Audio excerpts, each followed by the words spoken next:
যিখিনি বৰ্তমান বিজেপিত চলি আছে সেইখিনি আমি কেতিয়াও আশা কৰা নাছিলোঁ বিজেপিৰ মানুহে যে বিজেপিৰ দলটো এনেকুৱাও হ'ব পাৰে বুলি।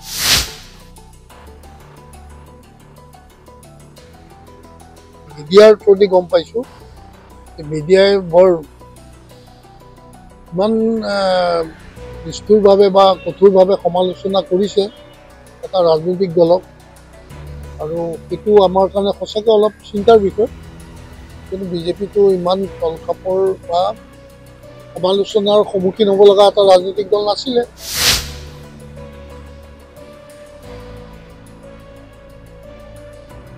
দলটোৰ যোনে নেতৃত্ব দিয়ে তেওঁৰ কৰ্মকাণ্ডৰ ওপৰতে দলটোৰ উত্থান আৰু পতন নিৰ্ভৰ কৰে। যদি তেওঁ কিবা বেয়া কাম কৰিছে, ভুল কাম কৰিছে, তেওঁ শুধৰণি কৰিলে দলটোৰ আকৌ উত্থান হ'ব।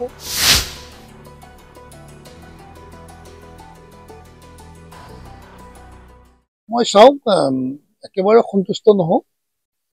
যিখিনি বৰ্তমান বিজেপিত চলি আছে সেইখিনি আমি কেতিয়াও আশা কৰা নাছিলোঁ বিজেপিৰ মানুহে যে বিজেপি দলটো এনেকুৱাও হ'ব পাৰে বুলি।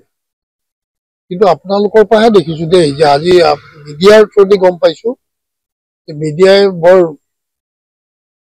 ইমান নিষ্ঠুৰভাৱে বা কঠোৰভাৱে সমালোচনা কৰিছে এটা ৰাজনৈতিক দলক, আৰু সেইটো আমাৰ কাৰণে সঁচাকৈ অলপ চিন্তাৰ বিষয়। কিন্তু বিজেপিটো ইমান তলখাপৰ বা সমালোচনাৰ সন্মুখীন হ'ব লগা এটা ৰাজনৈতিক দল নাছিলে। গতিকে আজিতো অত্যন্ত তলখাপৰ সমালোচনাৰ সন্মুখীন হৈছোঁ আমাৰ দলটোৱে। সেইটো আমাৰ প্ৰতিজন গ্ৰাছৰুট কাৰ্যকৰ্তাৰ মনলৈ বিভিন্ন ধৰণৰ এটা মানসিক কষ্টত তেওঁলোকেও ভুগিব লগা হৈছে। কিন্তু তেওঁলোকেতো এইখিনি ভুল তেওঁলোকে কৰা নাই। আমাৰ নেতৃত্বই যি ভুলেই নকৰক সেইটো নেতৃত্বই দায়িত্ব ল'ব লাগিব।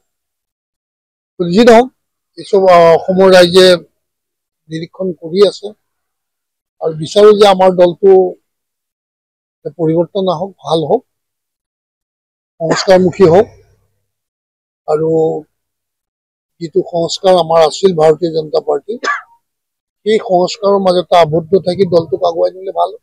লাগি কৰিছে নাই সেইটো ধৰক, সেইটোতো আমি দেখি আছো। সেইটো তেওঁলোকে কিয় কৰিছে মই নাজানো, কৰিব নালাগিছিলে নিয়মতে।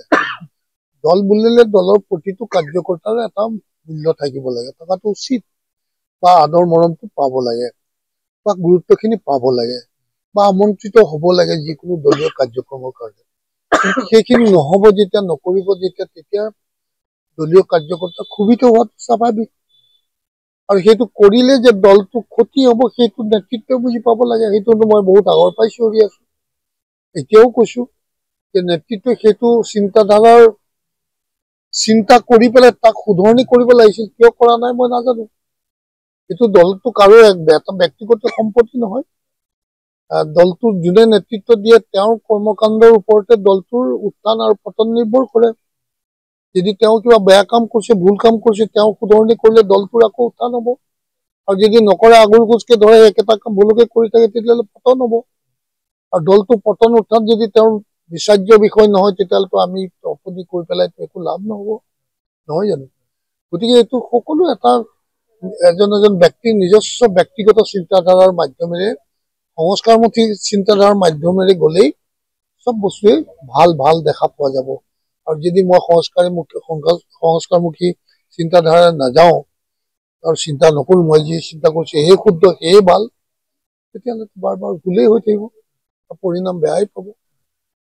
দলীয় কাৰ্যকৰ্তা পুৰণাখিনিক তেওঁতো আগভাগ লৈ পেলাই আগুৱাই আনিব লাগিছিল দলৰ মজিয়াত, তেওঁতো কৰা নাই। তেওঁৰ সেই পদক্ষেপ সত্য আছিল নে অসত্য আছিল, আজিতো সন্দেহৰ দৃষ্টিৰে আমি চাবলৈ বাধ্য। ইমানে। ২৬ৰ নিৰ্বাচনটো আমি কেনেকে পাৰ কৰিম, ২৬ৰ নিৰ্বাচনটো আমাৰ কাৰণে মংগলময় হ'ব নহয়, সেইটো তেওঁলোকে চিন্তা কৰিব লাগিব।